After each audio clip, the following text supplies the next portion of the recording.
be tested just with a simple blood test. So some of those routine things. I think it's great, and it's not as overwhelming whenever you hear, you know, those are the basic things. It's Right. basic bodily functions. These are the things you need to make sure are still working. Yes. You mentioned the pap smears. At what age is the earliest someone should get a pap smear done? Obviously, you mentioned someone becomes sexually active. Right. Obviously, they need to. Is there any time before then that you would recommend that for a woman? You know, no, unless you are 21 or older. Okay. So if you've never been sexually active, then there's no need to have a pap smear until you're 20 or 21 or I say no later than 25. Okay. Unless you have something that happened in your family that was real unusual, then that's on an individual basis. The recommendations are once you have become physically active, sometimes within 3 years after that, you ought to have your first pap smear. But I recommend, I mean, I'm seeing, unfortunately, babies that are making decisions that aren't good ones. And it is. And if you know that your child, or, you know, and I say child because I have daughters myself, but if you know that your 14 or 15-year-old daughter has been sexually active, then she needs a pap smear. She does. All right. And it's unfortunate that we have to state that, but that's the world that we live in today. That's the world that, and we can put our heads in the sand and pretend that it's not. We can be the kind of people that really face it and talk to them for real. You know, of course, we want to talk to our daughters and explain things to them. But if she's made that decision, and you have to take care of their health. You have to take care of the health. Now, at what age, you were talking about postmenopausal women obviously coming in as well. At what age do they stop getting that particular screening done? They stop getting the pap smears done? Well, I have some patients who just say, I'm not going to do that anymore, so I'm done. But, you know, and after you get a certain age, I just say, yes, ma'am. Yes. But the recommendations are, if you've had normal pap smears, after the age of 65 or 68, you really don't need to have a pap smear anymore. I often get the question, too, from women who've had hysterectomies. It's like, should I still have a pap smear? Now, they're sometimes removing the uterus and leaving the cervix. If you still have the cervix, you need to continue to have a pap smear. That's true.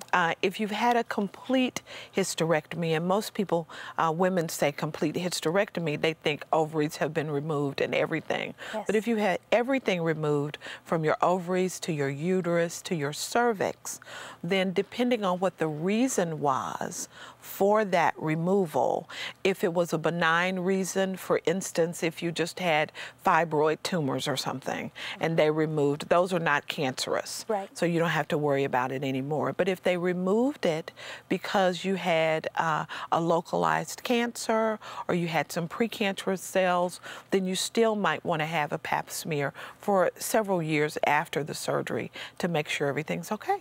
Okay, well, that's good for them to talk to their doctors about, because the reason for it is going to make a big difference. Make a big difference. Whether they should. You're absolutely correct. You have to talk to your healthcare provider about it. And because, particularly by the time you're 65, you should have a healthcare provider that knows your history and that you feel comfortable with. And so it's critical that you have that real conversation about what's best for you. Sure, especially for women having to discuss certain issues. You want to make sure you're comfortable with your physician, that you feel comfortable having these discussions, because they're sensitive topics. They are sensitive but topics. we can't ignore them. We definitely need to talk about it. No, we can't. Mammograms for women. At what age do you recommend them, and then at what age should you not worry about it anymore? Well, the recommendations are age 40, you want to start. Usually if you're between 40 and 50, it's every 2 years, and after age 50, then it's yearly. Mammograms are one of those things that you continue to get because your risk of developing breast cancer increases the older you get. So, or if you've had any abnormality on the mammogram, sometimes you need to get it every 6 months. So it just depends. But definitely at the age of 40, you should have that baseline mammogram while everything is still healthy. And I think it's great today that we're talking about making sure women get those pap smears done, get their mammograms done, get those colonoscopies done, because cancer can be caught early on, and also there's preventative measures there.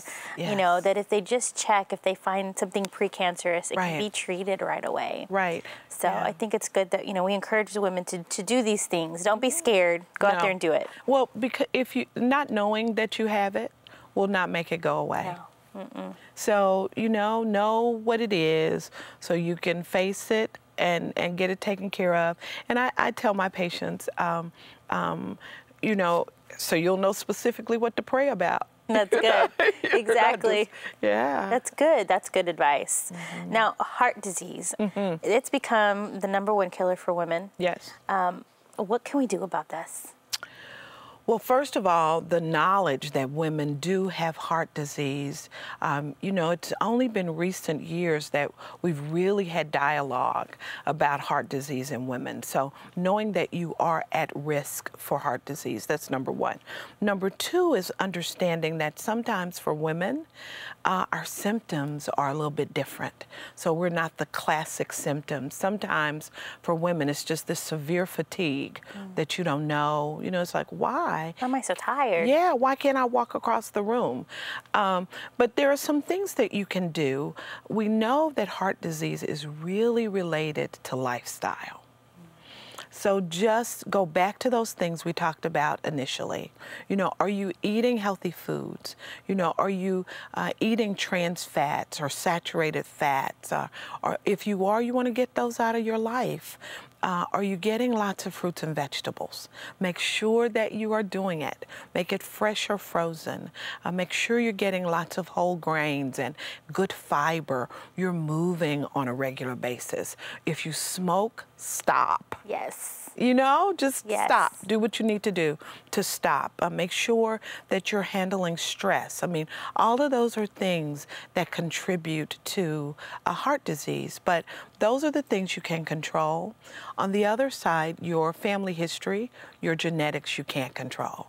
So knowing what your family history is, knowing if there was someone who was young, who had a heart attack. I'll tell you, I had a patient who is in her early 40s, and she was having chest pain. And, you know, everybody told her that it couldn't be heart disease, and she insisted because of family history, and it was. So know your history. Yes. Make healthy choices with that. With eating.